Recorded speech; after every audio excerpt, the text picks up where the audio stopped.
Governance Committee, and as such, he will have a recognition of the new board members and the upcoming slate of officers that has just been approved by the board of directors. Nick. Thank you, Rick. Appreciate the introduction. As he said, I'm Nick Frost. I'm the chair of the Board Governance Committee. The role of the Board Governance Committee is to examine the operation of the board, make sure that it is meeting the needs of the organization, see if there are areas that we can improve on, make sure that our meetings accomplish what we set out.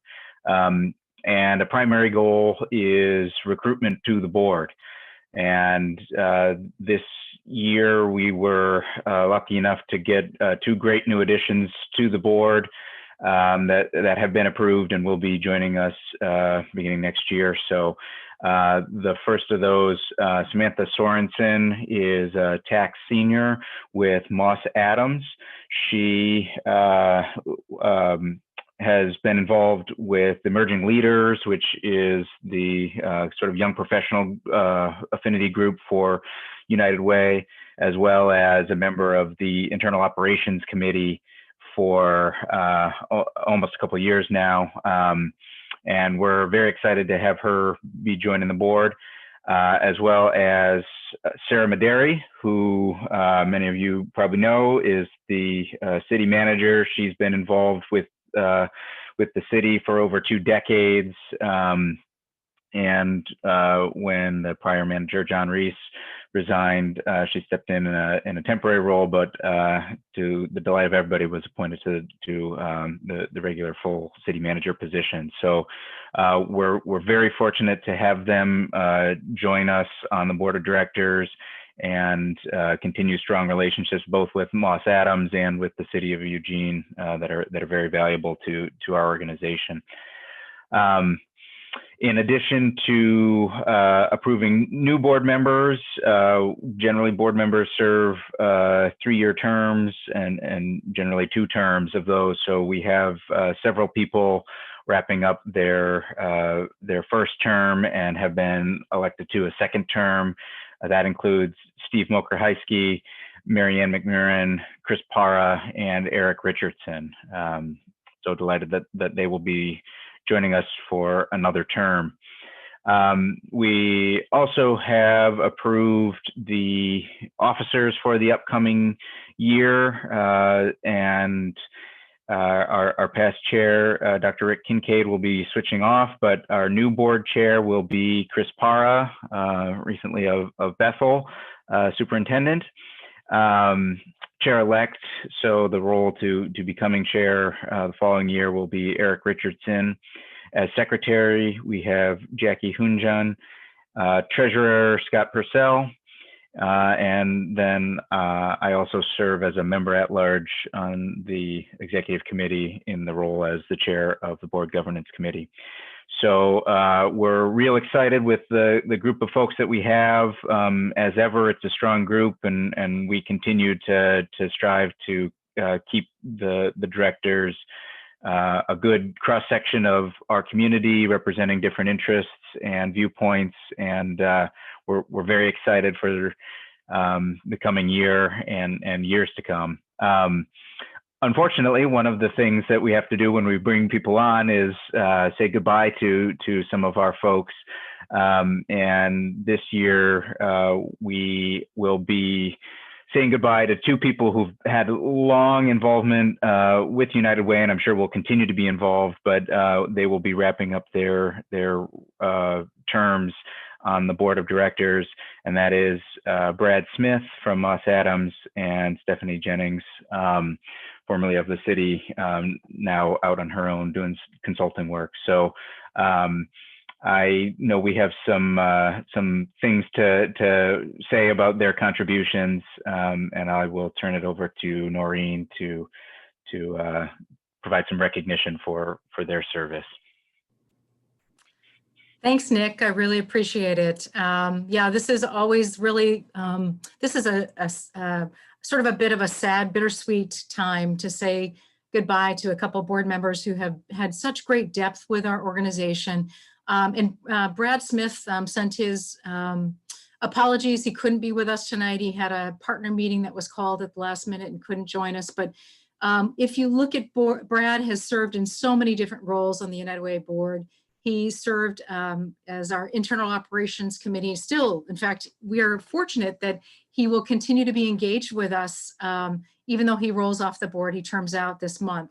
And what we've done customarily, for probably it's been a tradition for about 6 or 7, maybe 8 years, is that we actually want to engage other board members and some of our staff and partners in the community or committees that the board members serve on, and really ask them to describe the leadership style and of each board member who's retiring. And as you can see with Brad's word cloud here, which he will get in a Canvas format, you know, these are the thoughts of his colleagues and some of the staff who work with him closely. Clearly knowledgeable. It came out as a really significant part of how people view Brad's leadership: integrity, smart, inclusive. I think he would be really pleased to see all that. And again, we will distribute those word clouds to Brad and to Stephanie. So I'd like to talk a little bit about Stephanie.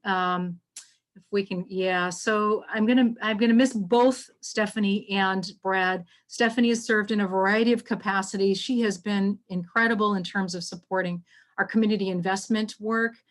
She's brought great thought leadership and just really helps us think differently, by turning the kaleidoscope slightly to see something from a different perspective. She served as the secretary of the board for the last couple of years.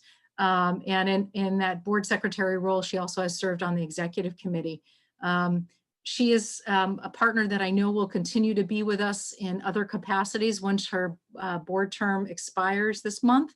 But you can see from the descriptions of people, Stephanie, the thoughts of your fellow board members and some of our staff, and again, folks who serve on the committees that you have been involved with.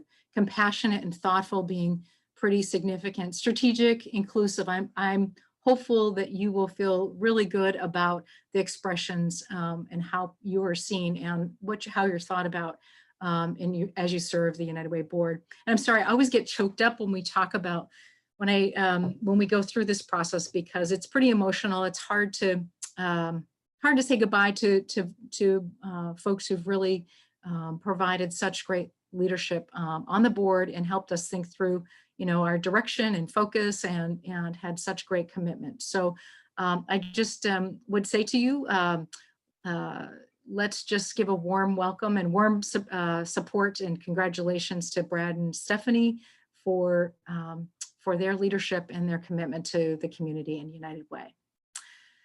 So I'm going to pivot here to the next slide and talk a little bit about our board chair. And Rick has served in this capacity for 2 years. You know, one of the things that he does that's a hallmark of his leadership, besides being masterfully leading the board and facilitating board agendas and sort of staying on track. And one of the things that he always does, and I so appreciate, is when he was chair of the 100% Health Coalition or the executive committee, and then in his role as board chair for the last 2 years, Rick always starts the board meeting or the health meeting with a reflection, which I think is carried on with other leaders on our board. And so just to sort of acknowledge that and recognize that one of his favorite poets is Mary Oliver. And so I have a poem by Mary Oliver called Messenger that I would like to share with you because it made me think of Rick and the kind of support he provides and who he is actually. So it's called The Messenger. My work is loving the world. Here the sunflowers, there the hummingbird, equal seekers of sweetness. Here the quickening yeast, there the blue plums. Here the clam deep in the speckled sand. Are my boots old? Is my coat torn? Am I no longer young and still half perfect? Let me keep my mind on what matters, which is my work, which is mostly standing still and learning to be astonished. The Phoebe, the delphinium, the sheep in the pasture, and the pasture, which is mostly rejoicing since all the ingredients are here, which is gratitude. To be given a mind and a heart and these body clothes, a mouth with which to give shouts of joy to the moth and the wren, to the sleepy dug up clam, telling them all over and over how it is that we live forever. I am going to miss Rick terribly. This year, as we all know, has been such an unbelievable year. And as you may know, Rick is the medical director for the Lane County Medical Centers, and which is a huge job. But this year I have reached out to him so many times. He's always accessible via text or phone call. I know there were times when I called him for advice, or I called him just because I needed a shoulder to lean on. And he's just been incredible. I consider Rick to be my mentor, colleague, and a friend. And so Rick, one of the things that we're going to give to you this year as a gift is really different. But you may know, I think I shared this with the board, that we had this young man who spent his time in leisurely activities, crafting cutting boards in the shape of the state of Oregon and selling them to support United Way's Wildfire Fund. And so we will have a cutting board. Hopefully you can see this, which will be engraved, and we will have that for you. And it just is an appreciation of the support and the leadership that you've provided our community. And I'm so grateful for your leadership. So thank you so very much. And just heartfelt thank you for your support. Okay, sorry, I'm gonna try to kind of regain a little composure here. Next, we have on the agenda, Scott Purcell. Scott, as you have heard, serves as the treasurer of the United Way board. Scott is also the chair of the Internal Operations Committee. And Scott will give us a sort of a financial review during the last fiscal year. So Scott, thank you.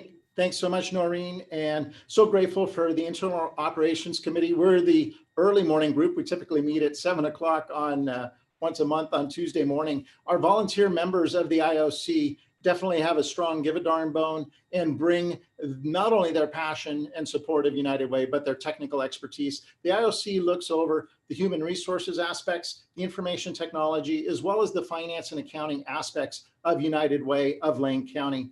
I want to recognize those other volunteer members. We have Mike Finch and Alana Holmes from Lane County. We have David Collier from LTD. We have Samantha Sorensen and Brad Smith from Moss Adams.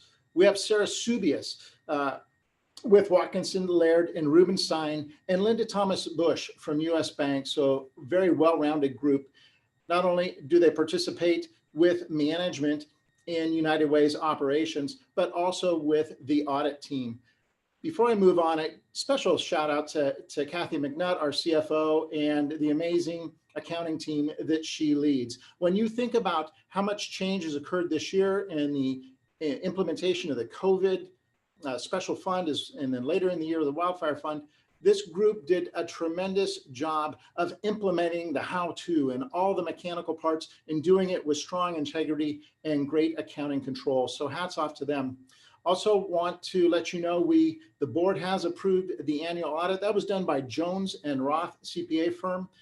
Carrie Young was the lead auditor there. Our appreciation to them. They're very professional, very knowledgeable, and did a tremendous job in auditing our books. We have a completely clean opinion, the highest level of opinion that you can obtain. So grateful for that, very professionally run. A few items of note for this last year. Our campaign revenue was pretty consistent at about 2.9 million, a slight decrease from 3 million a year ago. In terms of our grant revenue, that comes and goes each year depending upon the different grant programs that we're participating in. That was about 4.4 million, which was a decrease compared to last year due to some programs ending. Our overall net revenue and other support was about $7.4 million this year. And very pleased to announce that includes over $700,000 given to the special COVID fund through June 30. And very grateful to the overall community to not only do our normal mission, but be able to incorporate the special needs during the pandemic. Do want to let you know, in our larger society, our country, we did participate in the PPP program. I'm very grateful that that program exists and included 501c3 organizations. We did receive a little under $250,000 in funding from that, and very grateful for it. And we did recognize that money according to GAAP in these June 30 financial statements. I draw your attention to the screen in terms of where did those funds go. The community investments, community impact grants, as well as program took the lion's share, just under $4.5 million, as you can see, followed by our community agency investments of a little over $2 million.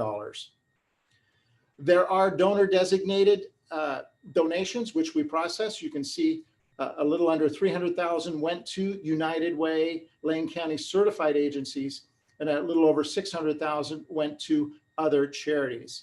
I've been involved with Lane County for a long time. I'm an old CPA. I started by auditing United Way in 1990, and I was amazed at how efficient the organization is back then, and it still is today. You can see our administrative and fundraising number just at 9%, which is really quite remarkable and something this board and certainly me personally are very proud of. In terms of our cash position, we improved our cash position at the end of the year, right around 2.5 million, which is an increase from where we were last year. And our net assets, the equivalent to equity for those of us in the private sector, right around 3.2 million, also an improvement there.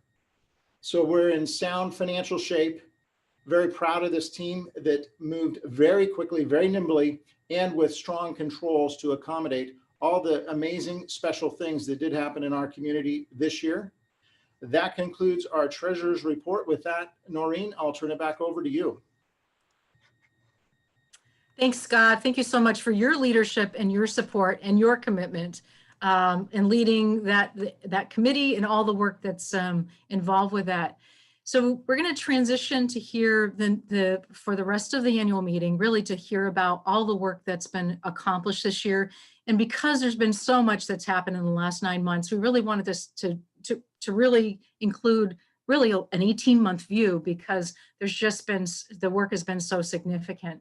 And we're going to, before we get into this video, we're going to have a short video, campaign video for you to review. I want to acknowledge Courtney Griesel. I know Courtney, none of us ever expected we'd be in the kind of circumstances we are with remote working and just all of the challenges. Courtney's been just amazing, serving as campaign chair for 2020. And I just wanted to make sure that we could acknowledge her leadership in that role. And so what we're going to do is we're going to see the 2019-2020 year in review, what we've done over the last 18 months.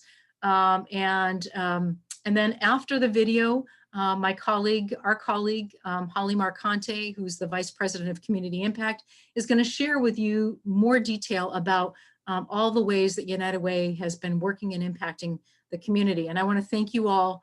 Thank our team. We have a tremendous team. I'll talk a little more about that a little bit later, but it has been an unbelievable, there's just really not words to express the kind of year this has been. But thank you all, and I guess we'll go ahead, marketing team, and show this video.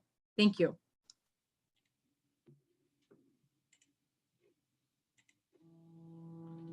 With your help, United Way of Lane County is reimagining something better for our community. This year has been a test of our community's strength. With a global pandemic, economic uncertainty, elevated calls for racial justice, and now recent wildfires, the needs of our communities are heightened, and disparities impacting Black, Indigenous, people of color, rural, and low-income communities are greater than ever before. United Way of Lane County's vision is a community where all kids can succeed in school and life. Yet without food on the table, a roof over their heads, and basic safety and stability in their lives, this vision is not possible. We have all been impacted by recent crises, and we all have a chance to help reimagine and rebuild a more just and resilient future for Lane County. We at United Way are not daunted. This is the community-changing work we are built for. It will require a collective effort of our entire community, so we're bringing together partners across sectors to strategize. We're leveraging connections, resources, and volunteers, and we're investing in organizations responding to today's needs and tomorrow's future.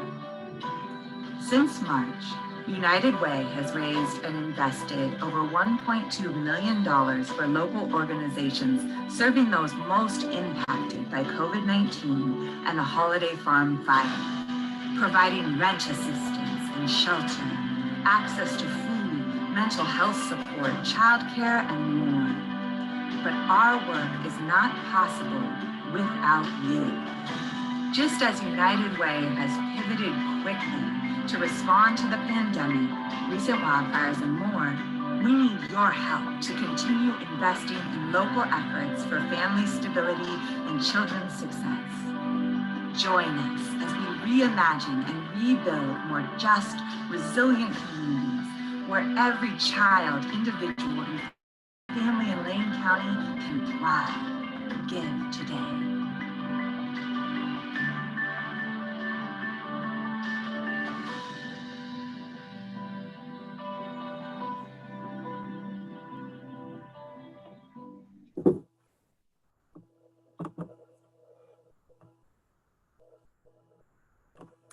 Good evening, everyone. I'm Holly Marconte, Vice President of Community Impact at United Way, and just so pleased to see all of your names and some of your faces here, so many partners and friends and colleagues in this meeting tonight.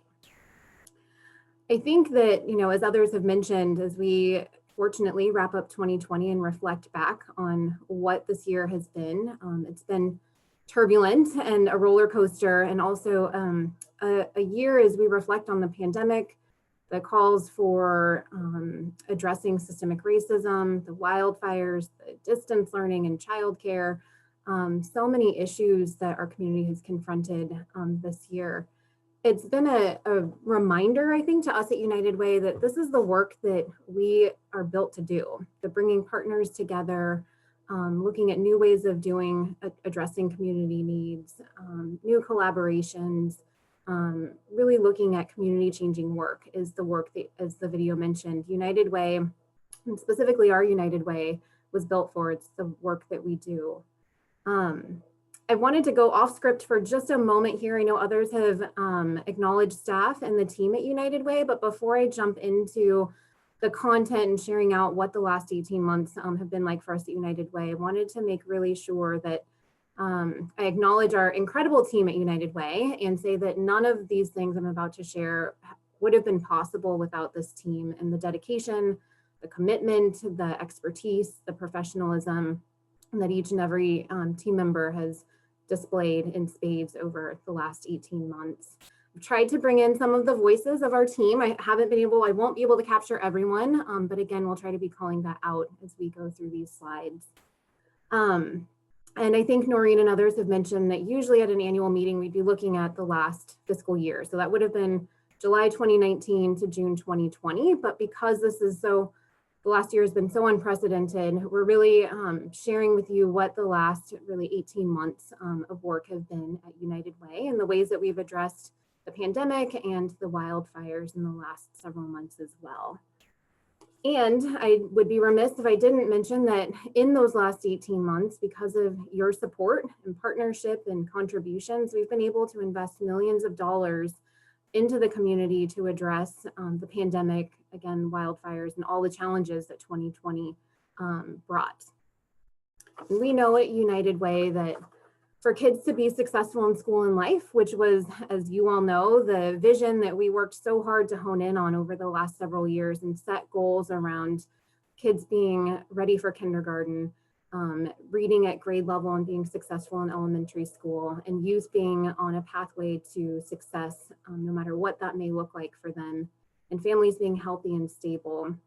The pandemic has really reminded us and brought us to looking at sort of the key component of that, and that's really families being healthy and stable.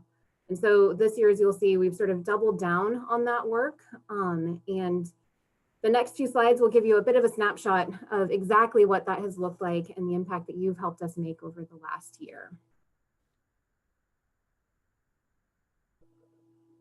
And I apologize, my technology is very slow, so if the slides have changed, I may not know it yet, so I'm just gonna keep on going. So I think that the governor's orders came through on or near Friday, March 13th. And just so you all know, it was by, I think that following Monday or Tuesday, the whole staff at United Way had gone remote. And so we worked very quickly to ensure that we could be all working from home. And by the end of March, we had also stood up our COVID response fund, because we knew pretty immediately at United Way from what we were hearing that many of our nonprofit partners were at risk. Not only were fundraising events canceled, but the growing needs for services and programs was exponential, as well as the need to quickly pivot and provide these growing needs for services in new and different ways, virtually and otherwise. And so we, the board at that point, made our current support awards and transformation awards flexible, so that our partner organizations could use those funds however they needed to keep their doors open, to continue serving clients, to retain their staff, and to weather the pandemic. Our initial COVID investments, you may all remember, we invested, they were small grants, $2,500 approximately, and we were able to make over 100 of those across the community. And you know, if you all have been part of our work at United Way leading up to the pandemic, looking at how do we make strategic investments. We've been looking at long-term, larger investments. So these smaller investments were a really good reminder to us of the impact and the possibility that a small pot of funds can make for a rural food pantry, for a community grange, or other organizations doing impactful work in the community, particularly in these times of tremendous need. And in the midst of distributing these funds, as you all remember, we did those in waves. George Floyd was murdered. And with that, the nation, our community, and our organization were called to reckon with systemic racism in ways that we hadn't before. And so we had the opportunity through a partnership with the Lane Community Health Council, and I know Rhonda is tuned in here, their director, to jointly invest $447,000 in organizations in our community led by and serving Black, Indigenous, and other people of color, BIPOC communities, and also simultaneously addressing the ongoing needs of the pandemic. And alongside those financial investments, if we advance the slides, we also worked quickly with our local partners to adapt the 15th Night's RAN, Rapid Access Network, to make sure that we could match COVID-related needs from community partners and those who could help fulfill them. So you'll see in the slide here, through this system, we were able to mobilize 144 volunteers in the community to fulfill 133 urgent nonprofit needs across Lane County. And I'll just pause here for a moment if folks want to read the quote that Relief Nursery provided as well about what this service meant to them and what they were able to provide for families.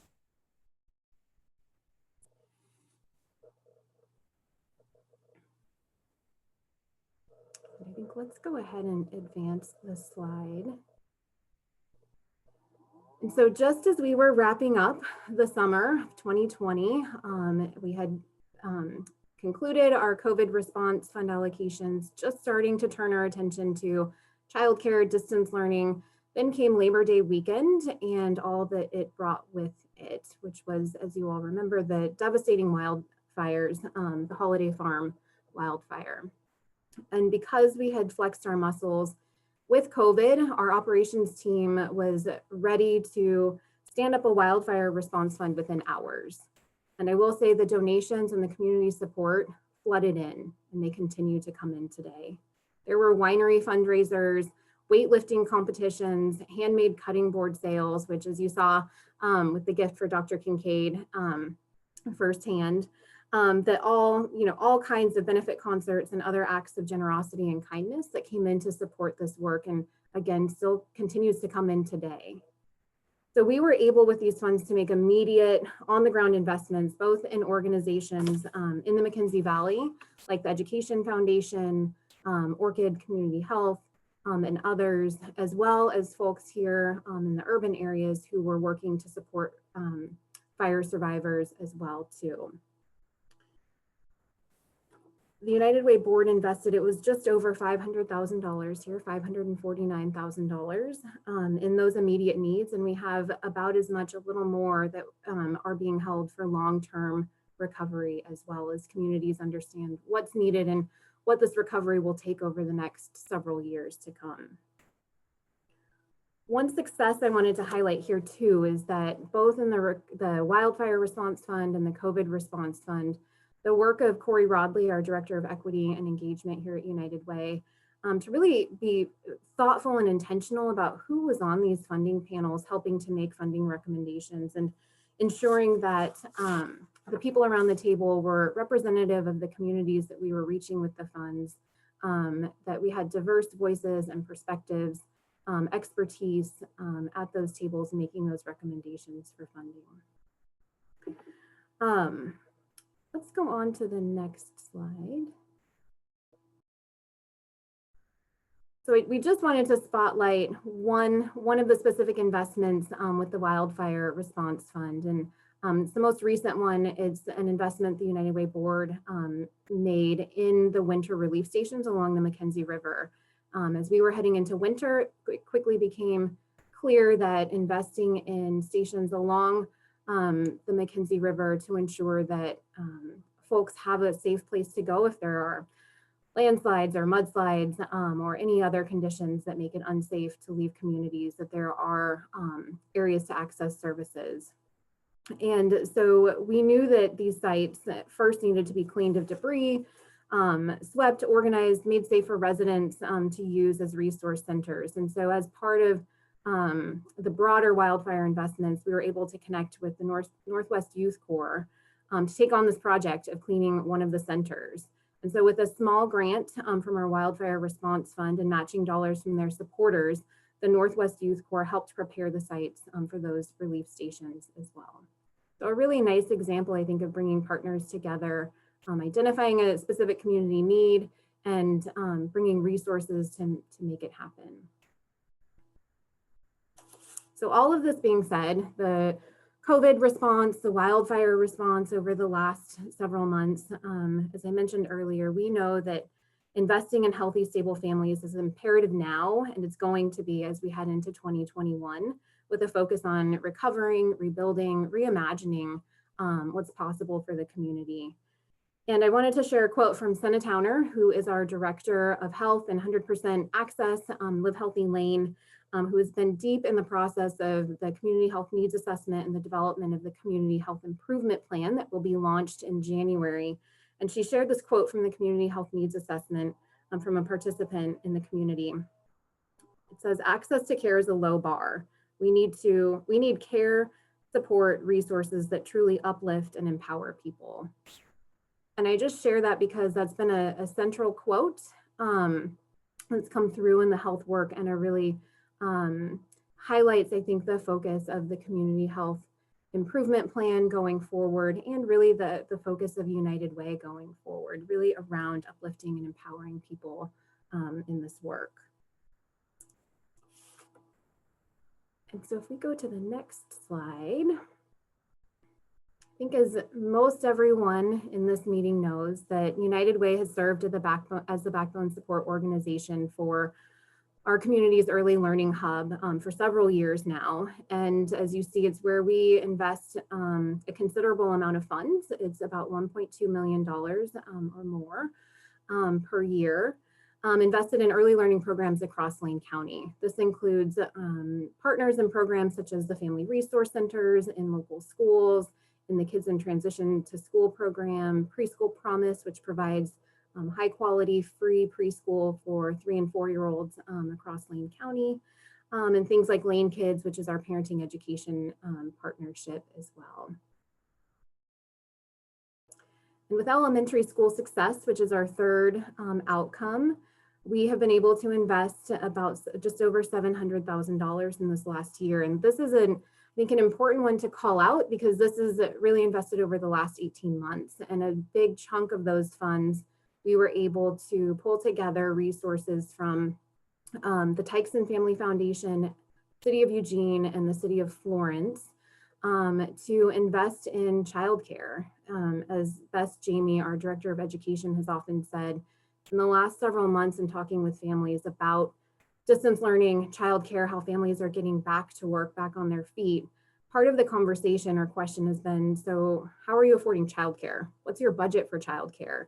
How are you doing this? And families are consistently saying, I have a second grader, my budget for childcare is $0, or I have a third grader and I haven't thought about childcare in a long time, and my budget for childcare is $0, with very little room for flexibility. And yet these families need to get back to work to stay on their feet and stable. And so with the funds from the Tykeson Family Foundation and cities of Eugene and Florence, we've been able to invest in partners like the YMCA, Boys and Girls Club, KinderCare, and others who are able to expand slots and make sure that families have access to safe, high quality places for their kids to be during the day, do their distance learning, have social interactions, and parents can get back to work. So this has been another highlight of those last several months in terms of United Way trying to be responsive and nimble and address the needs that we're hearing in the community.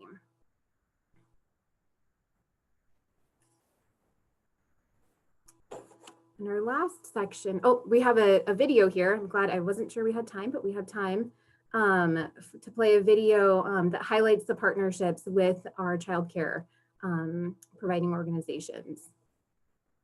No,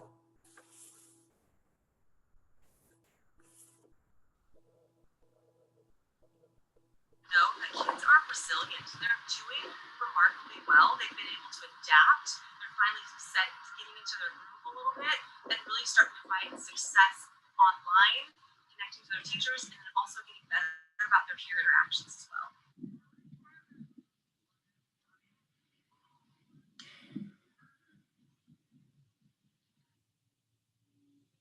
As we understood the full COVID landscape and how that was impacting schools, it just became very clear that school-age childcare was going to be a unique need this year.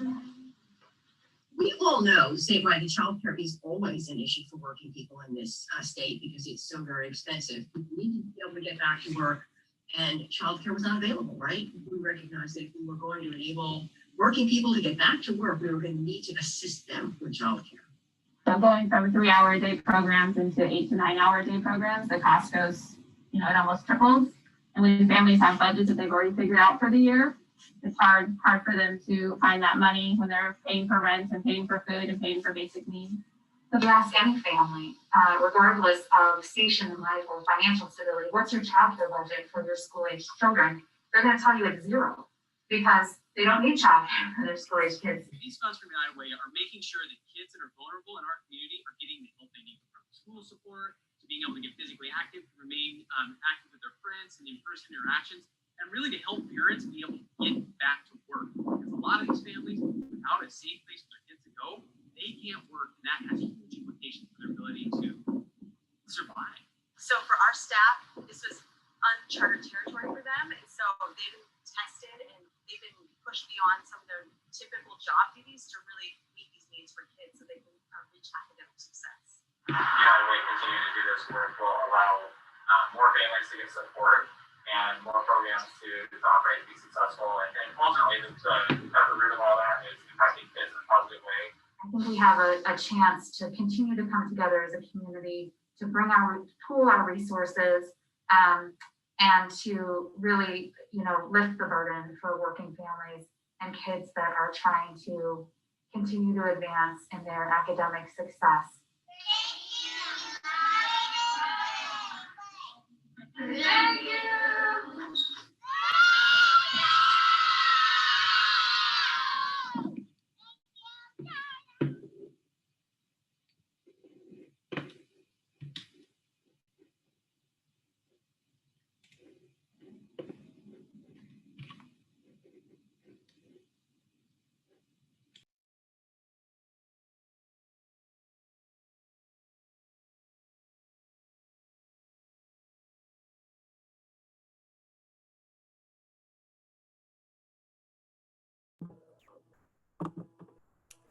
Sorry for that brief technical difficulty there. I just want to thank again, I know we have Sarah Maderi in this call, and her team at the City of Eugene was instrumental in reaching out very early on to figure out how they could best use CARES Recovery Act funds to help address the childcare need that they knew existed. And that made securing the funds with the Tykeson Family Foundation possible. So really a huge thank you to Sarah and her team, because you can see from the video, it's really important, critical work and an urgent need in the community. Moving on to youth success.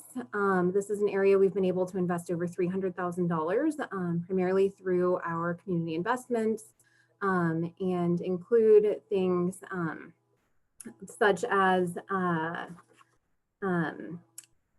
Looking Glass, Ophelia's Place, Whitebird, Direction Service, and the youth-led collaborative 15th Night that I think many of us here on this call are familiar with. What we wanted to point out was that this year they were able to hire a coordinator for the 4J school district. They recruited over 80 volunteers to help fill needs through their rapid access network, which, as we mentioned, was also leveraged in COVID times to connect agencies with folks who could fill needs that they had. And they supported over 200 youth who were unhoused or at risk of being homeless. We know that continued support for our youth from birth all the way through their young adult lives and beyond is crucial for their ability to be successful and follow their dreams. And we're proud to support the many local initiatives that are making this possible.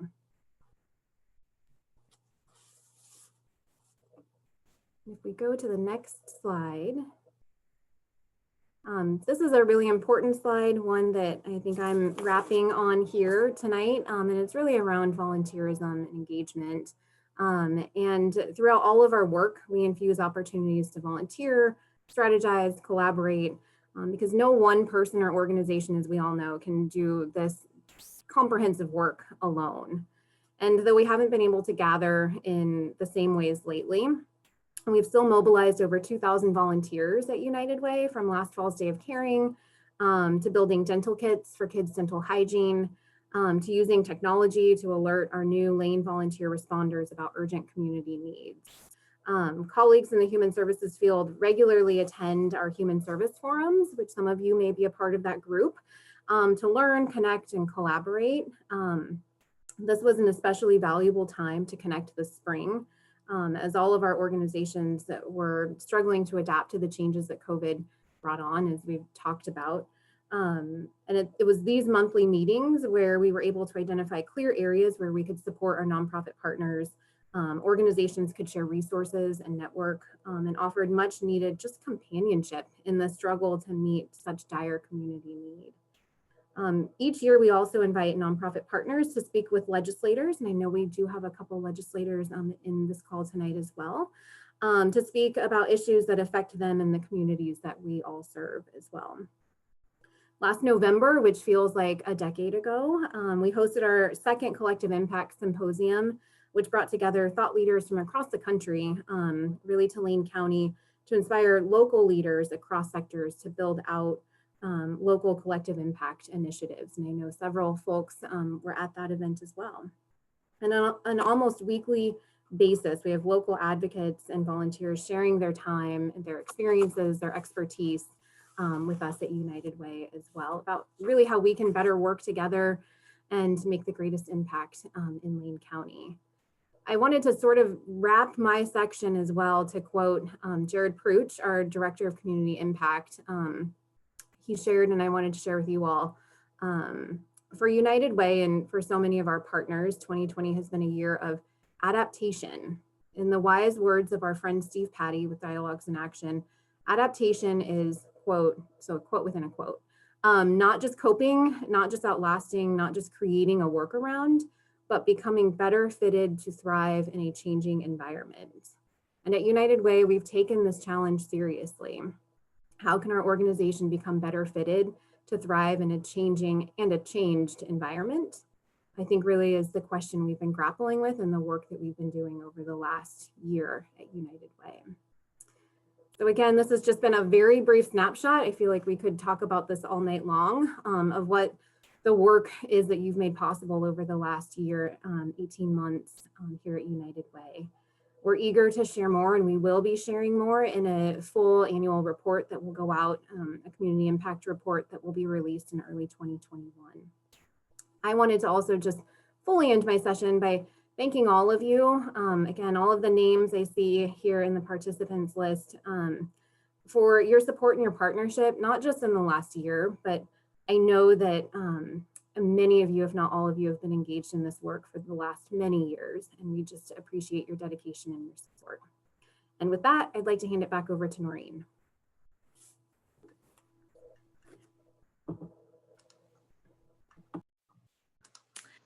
Thank you so much, Holly. I hope that everyone can sort of see the extraordinary work that's been accomplished in the last several months, in the last 18 months or so. It's been extraordinary is not really I can't really find a word to express it, but it has taken the whole team at United Way. You know, our marketing team who's done a great job of putting the slideshow together tonight with all the content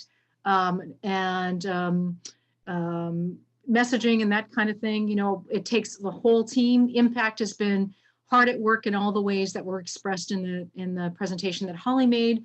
You know, our resource development team are the folks that are out there raising resources and working hard in this pandemic, doing things remotely, which is so different. We've flexed a lot of new muscles and adapted as best we possibly can.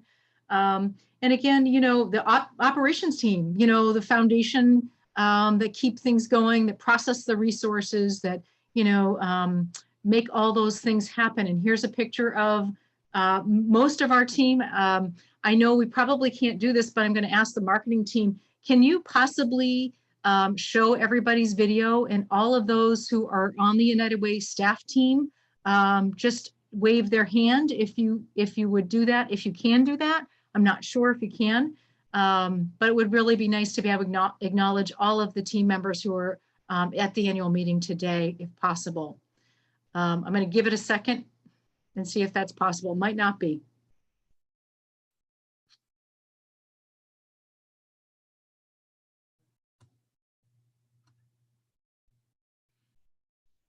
Well, I don't know if folks are able to see individual staff members. And again, I don't want to, I know that marketing really had this well put together, so I may be just messing with their process here.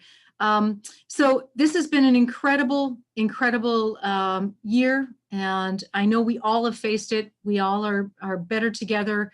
I want to also acknowledge all of our partners. We have some partners in agency partners in this meeting as well, and board members who've just been incredibly committed as well, you know, throughout this year, and responding to requests for funding and that kind of thing, and the many requests that we've had over the last 9 months. So I'm going to now, again, thank everyone, thank the staff for their extraordinary work, everyone, and then pass this along to Chris Para, who has a few words to say to wrap us up tonight. Thank you. Thanks, Noreen. So first of all, I just want to say thank you for everyone who was able to attend tonight. It has definitely been an interesting year that most of us are ready to see the backside of. But what I also love and have heard is the incredible optimism that folks have for 2021.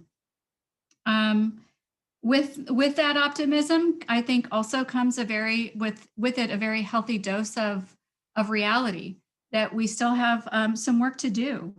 And some of it's regarding recovery, and some of it's ongoing work, particularly when we talk about anti-racist, becoming an anti-racist community, and continuing that work. And some things won't be the same again, and we won't do things the same way, and that's a good thing. I've also heard that some words I've been writing down throughout this presentation, words like nimble, thrive, adapt, strength, possibility, impact, extraordinary, collaborative. And my battery's running low, so I'm going to very quickly move.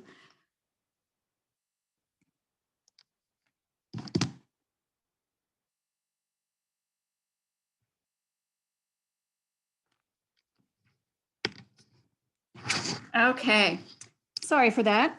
So the other thing that I wanted to mention to everyone is that our work is ongoing. And so with that, we couldn't do it without your support and some of your ongoing support. And some of you might be new donors. So we ask that you continue to support United Way if you're able, and consider becoming a new donor. And again, just so many thanks for all of your work, and looking forward to 2021.